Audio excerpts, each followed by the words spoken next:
Which is the biggest challenges for national security in U.S. now? So I'm talking to a lot of people, either working in national security now or former officials or analysts.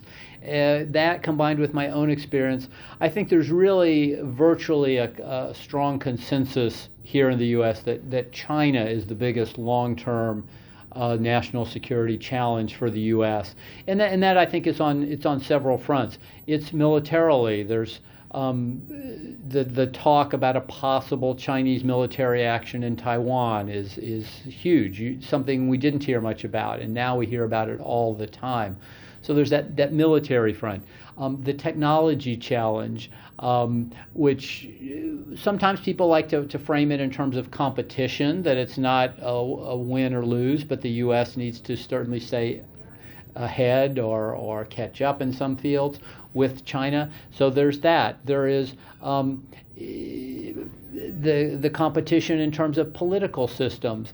The U.S. felt for a long time that, our democracy and our market economic system, everybody would be interested in that. But the Chinese, as you well know, want to have their own vision of the world and see themselves as the world leader, and offer a different view where you have a very strong state and you don't have elections, and that you don't have all the messy chaos that you see in democracy here in the U.S. They think that's a better system. So they're offering a genuinely different model that has had a lot of economic success. So I think on all these fronts, military, economic, political, China poses a challenge to the U.S. and to the leadership role it's had in the world. You was correspondent in Moscow. Do you believe in theory that after Putin comes another Putin, or Russia can change? So when I was there in the late 90s, I really felt that Russia would sort of work its way to the point we've seen in other European countries after the fall of communism, whether it might be Poland or the Czech Republic or any other number of countries that have made a lot of progress, I think, politically and economically. And Russia might take longer, but it would eventually get there, and it wouldn't be a clean line. There would be problems. But as we've seen in the past, basically since I think since Putin came to power, that hasn't been the case at all. The Russians, I think, initially were happy with Putin, seeing him as a strong leader who could restore Russia as a strong country and take them out of that kind of chaos. But I think what comes after Putin? Well, nobody thought he would be there this long, so it'd probably be really dangerous to make predictions. But just looking historically, as a number of people have pointed out, Mikhail Gorbachev and Boris Yeltsin were the only two Russian leaders really in 1,000 years to voluntarily step down. Everybody else has either died in power or been killed, or nobody's given up power easily. So I think sometimes in the West people might think, if when Putin passes from the scene, Alexei Navalny will emerge from prison and will lead a new democratic Russia.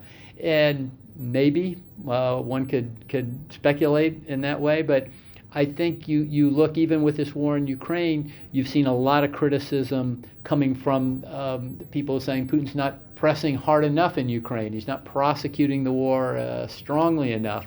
And so you certainly have to suspect or to think that there could be other the next Russian leader, whoever that might be, whenever it may be, would be coming from the security services or the sort of hard conservative side of Russia, and not the sort of more liberal democratic side, which has been pretty much snuffed out in the past couple decades. And for the end, could I ask about the Balkan? How do you see the Russian interferences in Balkan and challenges for Balkan states for security and and other issues? Oh, I think certainly that's true. I guess the question would just be the degree. In 1999, I was on the border of Kosovo. I was in Kukës, Albania, while the fighting was going on in Kosovo. So I'm familiar a little bit with that area. I know the Russian role and involvement. They saw that very much. They were very supportive of the Serbs, and still are. So I think those historical ties are going to continue to be there. Whoever is in charge in Russia will continue to press. The question is, I think, is how hard. And we've seen, again, I think what's happening in Ukraine will tell us a lot.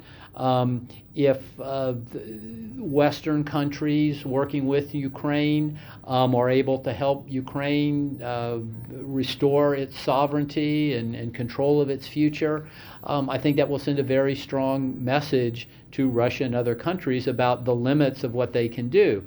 But you could certainly see where you get a sort of messy, inconclusive ending, or last year we were thinking the Russia could take over Ukraine. So I think there's a lot of different scenarios, but Russia will not give up on its idea that it is the key player in the Balkans and other parts of Europe. And so I don't want to make any hard predictions, but Russia's going to be involved. I think the question is the degree that they'll be involved. Thank you very much for this interview, Mr. Graf. Oh, my pleasure. Absolutely.